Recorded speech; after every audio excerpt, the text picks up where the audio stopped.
You say that you believe many people in America believe in your definition of freedom, freedom from coercion. And I might agree with you, but I also believe that many people in America believe in a different kind of freedom, and that is freedom to well-being, a certain level of standards, fair housing, at a good price, education, etc. The other thing I want to say is that the system has built into it the poor remain poor and the rich remain rich, and that is an externality of the system. It is not built into the system at all. It has never been true. It's simply a false.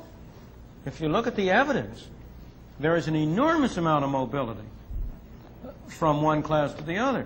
In fact, there used to be a saying, 3 generations from shirt sleeves to shirt sleeves, which reflected exactly the opposite effect. No, it simply is not built into the system. On the contrary, there's a great deal of mobility within generations and between generations, and we shouldn't argue on the basis of false factual premises. That mobility, well, let me continue because I'm not sure it really has an effect on the question.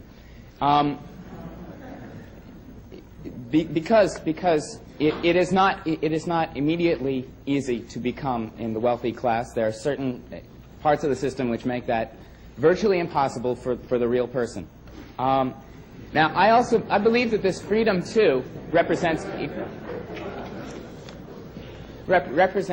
belief in equality as opposed to liberty. And I wonder, is it possible to build a system based on this equality, which I believe that many people agree in, and would not be willing to sacrifice to the liberty of freedom from? Well, I'm not going to be able to give a full answer to your question because you've asked a very, very complex question, and so you're going to have to pardon me if I am a little dogmatic.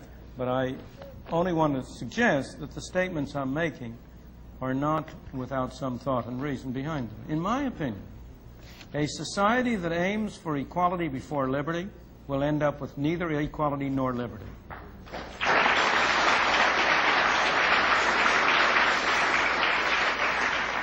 And a society that aims first for liberty will not end up with equality, but it will end up with a closer approach to equality than any other kind of system that has ever been developed.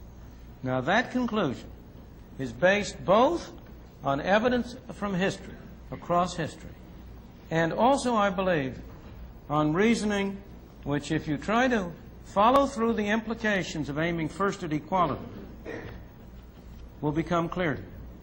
You can only aim at equality by giving some people the right to take things from others.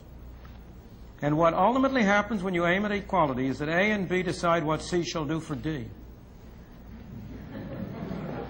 Except that they take a little bit of a commission off on the way.